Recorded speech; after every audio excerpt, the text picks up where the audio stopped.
Welcome to the Spirit Guide daily messages for our collective. When we're in a collective, we share energy. These messages are timeless.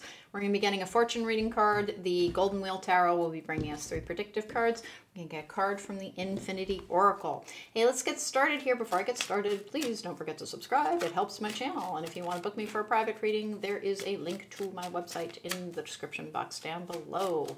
Please don't forget to hit the thumbs up button if you like the reading. Let's get going here. What is coming up?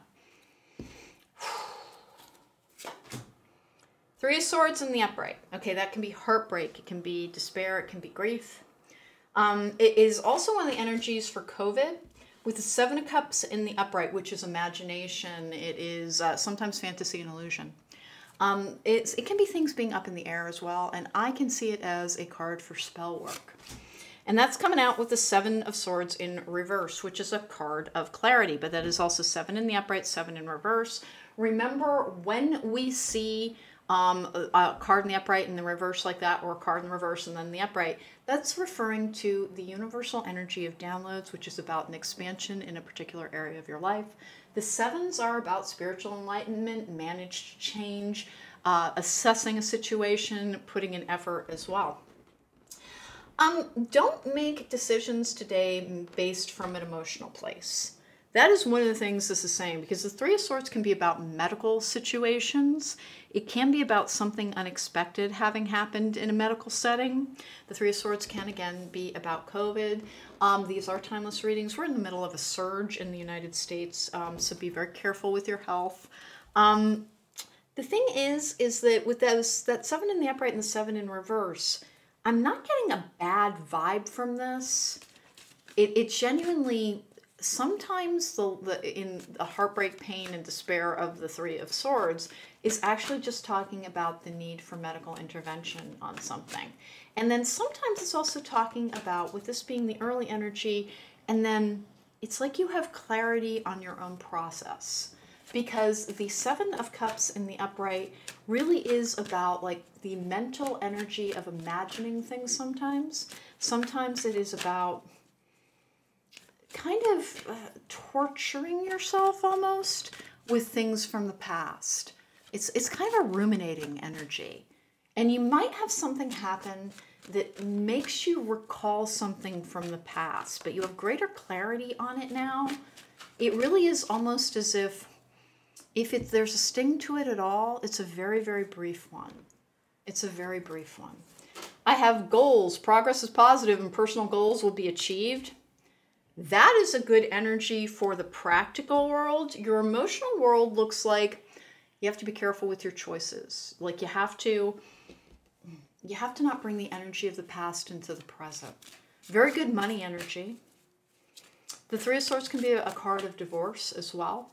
So you could be reaching a divorce settlement. You could be making plans on that.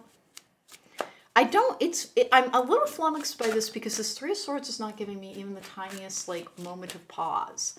It's almost like something that you're taking in your stride. Temptation and then karmic partner. We learn the most from here's the thing, heartbreak, one of the worst feelings in the world, but we learn a lot from it. We learn how to prioritize our own needs, how to choose the appropriate partners. We can learn how to process our grief in a way that we sometimes don't. And the temptation with the karmic partner, I'm just it's almost like not getting involved in somebody else's drama is what is on this table. Because this 3 of Swords is giving me absolutely no bad vibe on it. Like it's not accompanied by any of the cards that I would associate with crying, or it really is almost like somebody else is trying to involve you in their drama as well. But in particular today, pay very close attention to your health. Please, because that is frequently a health warning for me. And this can be like sometimes the 7 of Cups, since it's on very grounded energy, it's warning you to be very careful with your choices. Good money energy though. And it really is almost like you can feel the lessons of a former, and frankly, it really does feel like it's a past form of heartbreak that really kind of brought you into a stronger and a more centered version of yourself. Kind of don't be surprised if like you have a repeating energy signature around like an old area of, I almost want to say, vulnerability, and you find that you react very differently indeed. And it really is almost like somebody's trying to lay blame at your door or something, and you're able to simply like recognize it as like you know what? The Seven of Cups can be a gaslighting card. That's why I'm getting this really weird vibe off of it. It's almost like somebody's trying to gaslight you into something and getting you involved in something that may not be, like, choose wisely and prioritize yourself. And know that, again, it's like you feel very different. Like you can see yourself like almost 3 or 4 years ago, and you know that you would have had a very different reaction indeed. A slightly confusing energy and kind of an indication that you will be tested to make very healthy choices on multiple fronts. And that, remember, it is not selfish to prioritize self. It is self-loving. Maintain and protect yourself. And that's a strange energy around this, but very good money energy, and kind of the need to don't fall for somebody else's BS, I guess is what I want to say. All right, an interesting energy warning you of some challenges that you are more than equal to. Go forth and conquer. That was today's Spirit Guide Daily.